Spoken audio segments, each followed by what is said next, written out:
जो आदमी अभी अभी उठा था उसे ध्यान ही नहीं रहा कि इस समय टीवी पर एक चौंकाने वाली खबर आ रही है।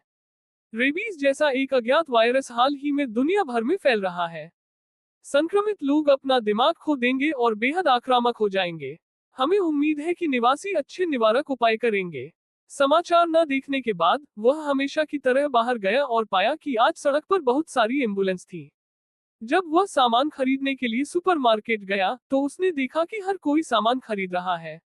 हालांकि लेईगे को अजीब लगा, उसने इसके बारे में ज्यादा नहीं सोचा।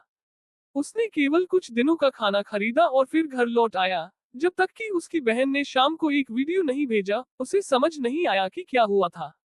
सरकारी विभाग के दूसरे व्यक्ति को अंदर की कहानी के बारे में अधिक पता था और उसने कहा कि वायरस रिपोर्ट की तुलना में अधिकारियों ने पहले से ही एक द्वीप पर एक सुरक्षित क्षेत्र बनाया था और उसके भाई को जल्दी से उसके पास आने और शरण लेने के लिए कहा था एक साथ। ये सुनकर कि स्थिति इतनी गंभीर है, ली जी ने तुरंत एक उड़ान बुक की और जाने के लिए तैयार हो गए। हालांकि विमान में चढ़ने के लिए कतार में खड़े होने के दौरान टिकट चेक इन प्रणाली अचानक विफल हो गई। उनके मोबाइल फोन पर एक आपातकालीन संदेश प्राप्त हुआ। वायरस के तेजी से फैलने के कारण देश पूरी तरह से मार्शल लॉ के अधीन था और किसी को भी प्रवेश करने या बाहर जाने की अनुमति नहीं थी। कुछ लोगों को तुरंत एहसास हुआ कि सैनिक शोर मचा रहे थे और उन्होंने स्थिति के बारे में पूछताछ करने के लिए तुरंत अपनी बहन को फोन किया। दूसरे पक्ष ने उसे घर जाकर इंतजार करने के लिए कहा और वह तुरंत किसी को भेज देगा। मैं उसे लेने गया, लेकिन जब मैं वापस आया तो मुझे पता चला सड़कों को पहले ही अवरुद्ध कर दिया गया था और जिन लोगों को खबर मिली वे घबरा गए और अपनी जान बचाने के लिए भागने लगे। यहाँ बड़ी संख्या में लोगों को इकट्ठा होने के लिए मजबूर किया गया। लेगी जिन्हें बुरा लगा, उन्होंने तुरंत कार को एक तरफ छोड़ दिया और घर चले गए। वह अपने सामान के साथ चला गया, लेकिन जब वह थका हुआ घर लौटा तो उसने उसे पाया। ये पता चला कि पड़ोसी के घर पर बड़ी संख्या में सैनिकों ने मार्शल लॉ लगा दिया था। फिर उसने देखा कि पड़ोसी एक बड़े लकड़ी के बोर्ड के सामने झुक रहा था और उसके शरीर की गर्जना से लेईजी की खोपड़ी सुन्न हो गई थी। वे और अधिक तीव्र हो गए। लेकिन अगले दिन मेरी बहन ने न केवल बुरी खबर ला दी, बल्कि अधिकारी ने उनकी अंगूठियां भी बेच दी। यान वायरस को नियंत्रित करने के लिए एक अलगाव क्षेत्र स्थापित करने की भी योजना बना रहा है। सेना जल्द ही सभी को खाली करने के लिए मजबूर करेगी, लेकिन निकासी के बाद भी जगह निश्चित रूप से सुरक्षित क्षेत्र से कहीं अधिक खतरनाक होगी। इसलिए छोटे भाई को प्रयास करने की जरूरत है। जब तक जगह पूरी तरह से खाली नहीं हो जाती, तब तक सैनिकों की तलाशी से बचने की उनकी पूरी कोशिश थी। फिर मैं बाद में उसे लेने गया, मुझे लगा कि इसमें काफी समय लगेगा। बचाव की प्रतीक्षा करने के बाद लेईगे तुरंत आपूर्ति का स्टॉक करने के लिए सुपरमार्केट में गया, लेकिन पाया कि अलमारियां पहले ही लूट ली गई थी। उसके पास जमीन पर बिखरे हुए कुछ भोजन को उठाने के अलावा कोई विकल्प नहीं था। अपना बैग भरने और जाने की तैयारी करने के लिए उसने अचानक देखा कि एक पुलिसकर्मी खून से लथपथ उसकी बांह पकड़कर भाग रहा है और फिर घबराहट में सुपरमार्केट का दरवाजा बंद कर दिया। और इससे पहले कि भाई ली प्रतिक्रिया दे पाते, उन्होंने दूर से बड़ी संख्या में लोगों को चिल्लाते और भागते देखा। फिर एक अन्य पुलिसकर्मी को संक्रमित व्यक्ति ने तुरंत जमीन पर गिरा दिया। उसने झट से छड़ी उठाई और मदद के लिए आगे बढ़ने की कोशिश की, लेकिन अगले ही पल संक्रमित व्यक्ति ने उसे मार डाला। गति से भयभीत होकर दोनों ने एक दूसरे की मदद की और अंततः समस्या का समाधान निकाला। हालांकि इससे पहले कि लेईगे अपने ठीक होने का जश्न मना पाते, उन्होंने देखा कि घर में घायल पुलिसकर्मी को उसके साथी की दयनीय स्थिति को देखते हुए तुरंत सादे कपड़ों में बदल दिया गया था। दूसरे घायल पुलिसकर्मी ने तुरंत लेईगे ब्रदर को उससे दूर रहने के लिए कहा और फिर निराशा में सीधे खुद को गोली मार ली। लेईगे के घर लौटने के बाद उन्होंने तुरंत सभी दरवाजे और खिड़कियां बंद कर दी और फिर घर के अंदर के दृश्य को अवरुद्ध करने के लिए पर्दे बंद कर दिए, क्योंकि इस समय सेना ने लोगों को आमंत्रित करने के लिए खाली करना शुरू कर दिया था। जल्द ही बाहर दस्तक की आवाज आने लगी, उसका दरवाजा, और लीजी जल्दी से एक कोने में छिप गए और कोई शोर मचाने की हिम्मत नहीं की। पुलिस आखिरकार मदद के लिए आई।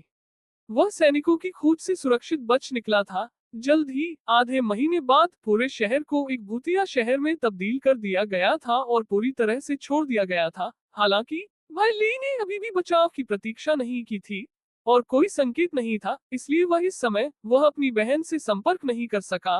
करंट अफेयर्स समाप्त होने वाला था, इसलिए उसके पास इसके अलावा कोई विकल्प नहीं था। वह बाहर निकला और केवल एक मछली पकड़ने वाली बंदूक के साथ बहुत दूर तक जाने की हिम्मत नहीं कर सका। वह केवल पास के पड़ोसी के घर में ही घुस सका, लेकिन उसने एक के बाद एक कई घरों की तलाशी ली और कुछ नहीं मिला। वह कायम रहा। जब वह अगली जगह की ओर गया तो उसे अप्रत्याशित रूप से पता चला कि वहां उसके जैसे लोग थे जिन्होंने मूल जगह नहीं छोड़ी थी।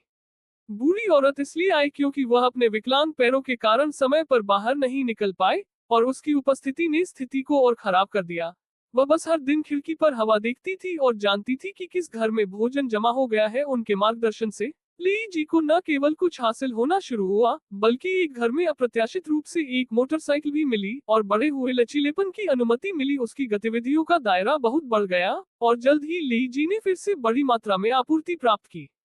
दोनों ने कुछ समय के लिए एक दूसरे का समर्थन किया, लेकिन जैसे ही पास की आपूर्ति धीरे धीरे लूट ली गई, वे जल्द ही फिर से गोला बारूद से बाहर हो गए। जब उसके पास खाना खत्म हो रहा हो तो आगे क्या करें?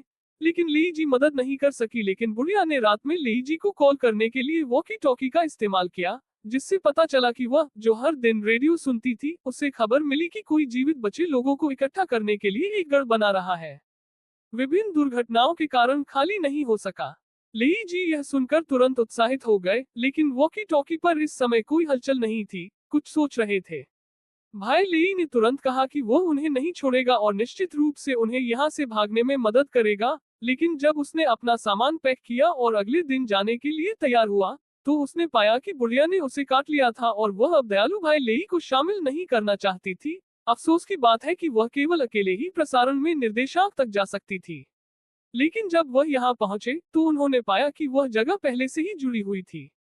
दहाड़ के कारण तुरंत ही उन्हें बड़ी संख्या में संक्रमित लोगों ने घेर लिया।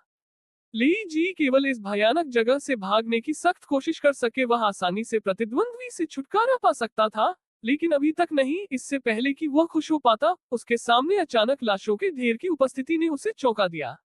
जमीन पर गिरने के बाद ली गे ने दर्द की परवाह किए बिना तुरंत मोटरसाइकिल उठाई, लेकिन पाया कि कार नहीं चलाई जा सकती। संक्रमित लोगों को उसका पीछा करते हुए देखकर उसके पास मोटरसाइकिल छोड़ने और तेजी से भागने के अलावा कोई विकल्प नहीं था। लंबी दूरी तक दौड़ने के बाद आखिरकार बिना किसी खतरे के उन्हें गोदी की बाढ़ के बाहर रोक दिया गया। हालांकि वहां कोई नाव नहीं थी और वह पूरी तरह से फंस गया था। उसे कुछ ही दूरी पर पानी पर एक गैस तैरती हुई मिली। ली जी नाव से तुरंत वहां से भाग निकले, लेकिन बाहर निकलने के तुरंत बाद वह टूट गई। जब उसे नहीं पता था कि क्या करना है, तो उसने दूर से एक मालवाहक जहाज को अपनी ओर आते देखा। जब भाई ने ये देखा तो वह तुरंत मदद के लिए चिल्लाया और वह इतना भाग्यशाली था कि उसे फिर से किनारे पर बचा लिया गया। हालांकि हर किसी की नजर और भाषा की बाधा ने उसे असहज महसूस कराया कि कोई था जिसने अपने देश की भाषा सीखी थी। और जब उसने सुना कि वे मरम्मत के लिए सामान की तलाश में किनारे पर जा रहे थे, जब वे नाव पर थे, ली गे ने तुरंत कहा कि वह एक स्थानीय था और मदद कर सकता है। वह ये भी जानता था कि एक सुरक्षित क्षेत्र था, लेकिन कप्तान ने ये सुनने के बाद ज्यादा प्रतिक्रिया नहीं दी। उसने बचे हुए लोगों द्वारा आयोजित कई तथाकथित सुरक्षित क्षेत्रों को देखा था और पलटने से पहले उसने केवल वही देखा था जो लाओमा ने कप्तान से कहा था। बाएं ये पता चला कि उसने झूठ बोला था कि ली जी एक इंजीनियर है, क्योंकि इस सर्वनाश में कानून बेकार है और केवल उपयोगी लोग ही जीवित रहने के पात्र हैं। जैसे वह एक पायलट है, लेकिन केवल इतना ही है कि लाओमा मदद कर सकता है और वह बाकी के लिए केवल खुद पर भरोसा कर सकता है। भाई ली ने जल्द ही देर रात बाहर से मदद के लिए पुकार सुनी। ये पता चला कि वे कुछ और जीवित बचे लोगों से मिले, लेकिन अगले दिन उन्होंने लोगों के उस समूह को बिल्कुल नहीं देखा। यह महसूस करते हुए कि कुछ गड़बड़ है, उन्होंने जल्दी से लाओमा से पूछा कि लाओमा ने ठंडे स्वर में कहा कि उन्हें अपने काम से काम रखना चाहिए। ये सुनने के बाद लेई गेही को तुरंत एहसास हुआ कि यह जगह उतनी अच्छी नहीं है जितना उन्होंने सोचा था, और तुरंत कहा कि उन्हें पता था कि एक निश्चित अस्पताल के पास एक हेलीकॉप्टर था और वे दोनों उसे भागने के लिए एक सुरक्षित क्षेत्र में ले जा सकते थे। लेकिन इसके बारे में सोचने के बाद भाई लेई के पास अकेले यहाँ से भागने के अलावा कोई विकल्प नहीं था। वह चुपचाप चालक दल के लाउंज में घुस गया, हवाई जहाज की चाबी चुराने और दूर जाने का इरादा रखता था। लेकिन उसे पता चला वह कल ऊपर आया था। जो बच गया वह वास्तव में यही बंधा हुआ था। टक्कर देखकर लेई जी तेजी से रस्सी खोलने के लिए आगे बढ़े, लेकिन अगले ही पल वह भागने ही वाला था कि दूसरे पक्ष को सीधे छलनी में गोली मार दी गई। गार्ड नजर आ रहा था। चालक दल और लाओमा तेजी से नीचे भागे, लेकिन महत्वपूर्ण क्षण में उसने अचानक सामने से हमला किया और फिर लड़ाई के बाद दूसरे पक्ष को मार डाला। ये पता चला कि लाओमा बायतियान के शब्दों से आश्वस्त हो गया था और उसने जल्दी से एक ले लिया। नाव पर कुछ लोग थे, लेकिन जैसे ही वह जाने